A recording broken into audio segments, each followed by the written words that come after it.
दूर पहाड़ी के पीछे एक शहर बसा था। उसी शहर में एक हवेली थी। लोगों का ऐसा मानना था कि उस हवेली में आत्मा रहती है।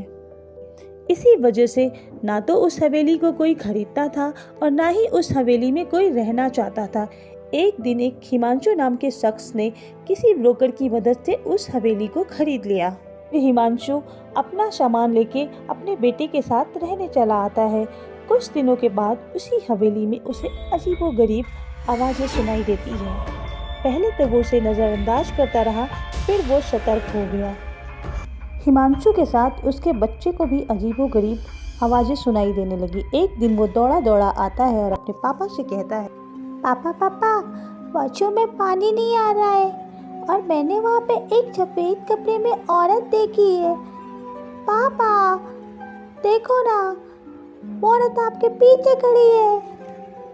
बच्चे की बात सुन के हिमांशु अपने बच्चे को गोद में लेके जल्दी से बाहर चला जाता है।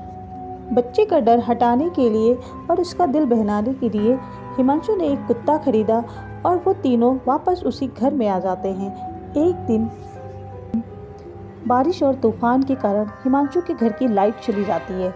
बाहर आके हिमांशु चेक करता है तो बाकी के घरों में लाइट आती रहती है। वापस आके हिमांशु घर में जब देखता है, फिर टॉर्च लेके वो पावर हाउस की तरफ जाता है। फिर से हिमांशु के घर में अजीब सी आवाज़ें आती हैं। हिमांशु अपने बच्चे और डॉगी के साथ पावर हाउस की तरफ जाता है और चेक करता है। पावर हाउस में कोई गड़बड़ी नहीं होती है, इसलिए हिमांशु सोचता है कि अब इलेक्ट्रिशियन को जाके बाहर से बुलाया जाए। तभी उसे लगता है कि उसके पीछे कोई है। जब हिमांशु घर के अंदर आता है तो वहाँ उसे एक लाश पड़ी मिलती है। हिमांशु को कुछ भी समझ में नहीं आ रहा था कि घर में लाश आई कहाँ से। डर के मारे हिमांशु सोचता है अब हमारा जल्दी से बाहर जाना ही ठीक है।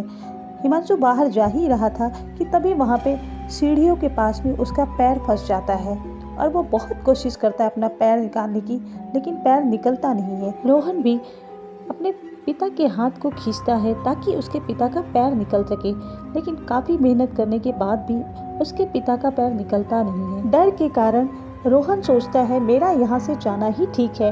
एक कमरे में आके रोहन वहाँ पे बैठ जाता है।